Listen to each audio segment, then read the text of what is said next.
All right, everyone. I don't normally do equestrian things because I don't really care about horse racing. The horse that wins is showered like a god, sort of like a Caligula moment or something like that.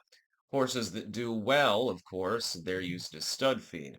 If your horse sucks, then they are put out to pasture for a while and then turned into glue.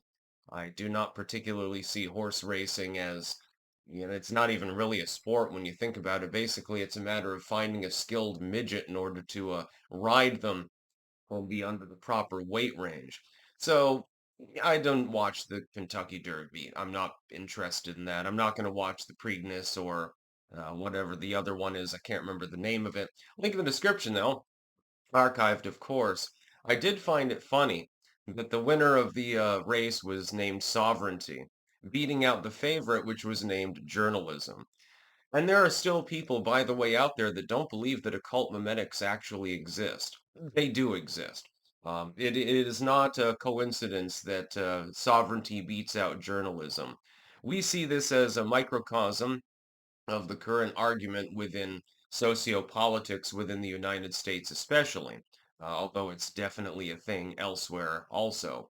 The idea of nations actually leading themselves and having sovereignty, quite literally, is constantly attacked by the journalistic class. They tend to be NIMBYists, they tend to be upper middle classers, they have a totally different view of life than in some cases the majority of people in their countries. And they don't believe in sovereignty. They don't like the idea. The idea of a nation tending to itself first is labeled as Russian disinformation or something, some sort of malfeasance in some way, some sort of mental malfeasance, some sort of socio-political issue. It doesn't need to be, though. It is possible for journalists to conduct journalism and for a nation to be sovereign. It's just not really happening. It seems that the two things have become a contraposition within sociopolitics more than anything else.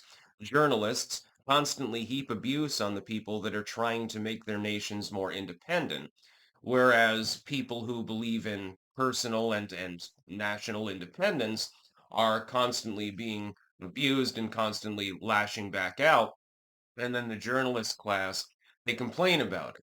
They say, well, you're trying to censor the press or something like that. It's like, the globalist administrations are the ones doing the censoring. It's just of individuals that you happen to be competing with. Interesting that you would therefore dislike this sort of movement. I wonder why this could possibly be.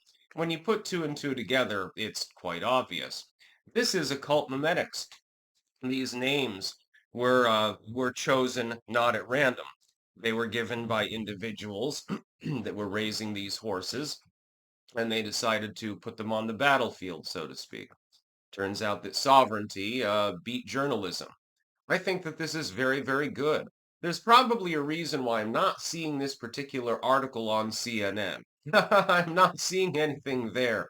I doubt that I'll see it if I go to MSNBC either. They probably don't want, they'll do the side eye thing and they'll be like, shit. And then they won't want to tell their listener that they'll lie by omission by not even covering the article, or they'll bury it basically. Or they'll bury the mention of sovereignty v. journalism down 5 paragraphs in the article. And I see it on Fox, to their credit, I suppose, what little I can give them. That's about all. Not peace out this time. Anytime that I say that in the middle of a video, by the way, people will jump down my throat, I've noticed. It's very funny. So yeah, sovereignty beat journalism. This is a good thing for the world. Sovereignty should beat journalism. If all nations become independent and self-aware and try to preserve themselves, journalism will probably improve too over time because people will actually be forced to be fair a little bit more. Not that journalism ever really is fair. And then you can go in the other direction a little bit too far. You can end up with a state-run media or something like that, I suppose. And I do believe in an independent press. I just think that the press encompasses anyone who is putting out information in a nonverbal form, a non-interpersonal setting. Soapbox speech, YouTube video, TikTok short, something like that. It's all elements of the press. That was what was understood by the founding fathers. The press was quite literally an object at the time. It was a wooden frame upon which you inked letters. By the way, there was an old press, literally, when I was a kid, still in Woodstock, Vermont. They had a literal press. I mean, they didn't really, it was not used on a regular basis. It was more for show than anything else. But in the old post office, they literally had an old press with all the original lettering and everything like that from back before electronics were really a thing. They used to have a wooden frame. They would stack the letters in there, and they could, print page after page after page. You could print hundreds and hundreds of books in a couple of weeks. This was a lot better than illuminated writing, like in the medieval period. The Gutenberg press, and then they improve upon the design later, and the rest is history, although ink was always very expensive. So that became the main problem. Some of your old books might be printed with black walnut gall or even mushroom ink, actually. It's entirely possible. I'm just saying. So sovereignty beat journalism. I am very, very happy about this outcome. Again, I don't give a shit about the horse racing. I do give a shit about the memetics. I find it very, very amusing indeed. That's about all. Peace out.